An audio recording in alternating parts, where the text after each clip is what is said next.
Kahit si Joyce ayaw maniwala na ako si Lucy, wala na ba talaga akong magagawa? Hindi ko na ba mababawi ang katawan ko? Hindi ko na ba makakasama ulit ang asawa at anak ko?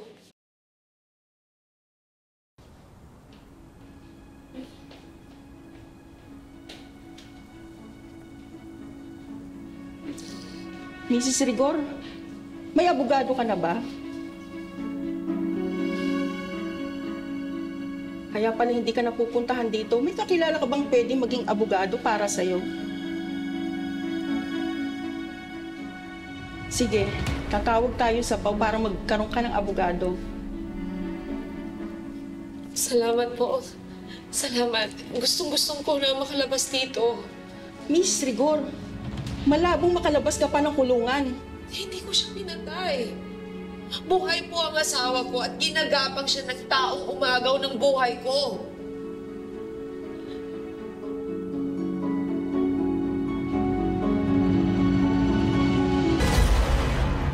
Let me get this straight. Nagkaroon ng body switching after napatay na totoong Farah si Vince. And now the real Farah has her body. Habang nandito ka sa kulungan at nagdudusa. Ganun po.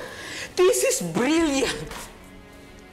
So naniniwala kayo sa akin? What? No! No one in his mind will believe you. Yung kwento mo is so out there. Pag ito narinig ng ibang tao, they'll believe na baliw ka na. Pero nagsasabi ako na totoo. Hindi po ako nagsisinungaling. Look, Mrs. Rigor, I like your conviction to your story. But as your lawyer, hindi mo na kailangang magsinungaling or gumawa ka pa ng kwento na ibang tao ka. Attorney, hindi ako ibang tao. Ako si Lucy, asawa ni Darius Rigor. Hindi ako si Farah.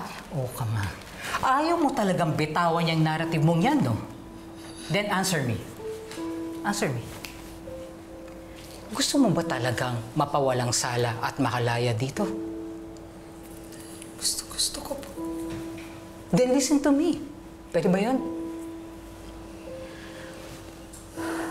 Itong pinagsasabi mo na ikaw si Lucy at ninakaw ang katawan mo ni Farah, we can use this as your defense.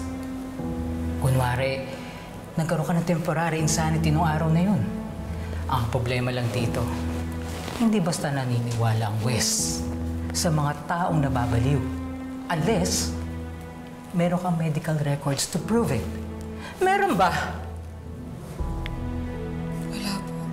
Then stop telling people na ikaw si Lucy Rigor.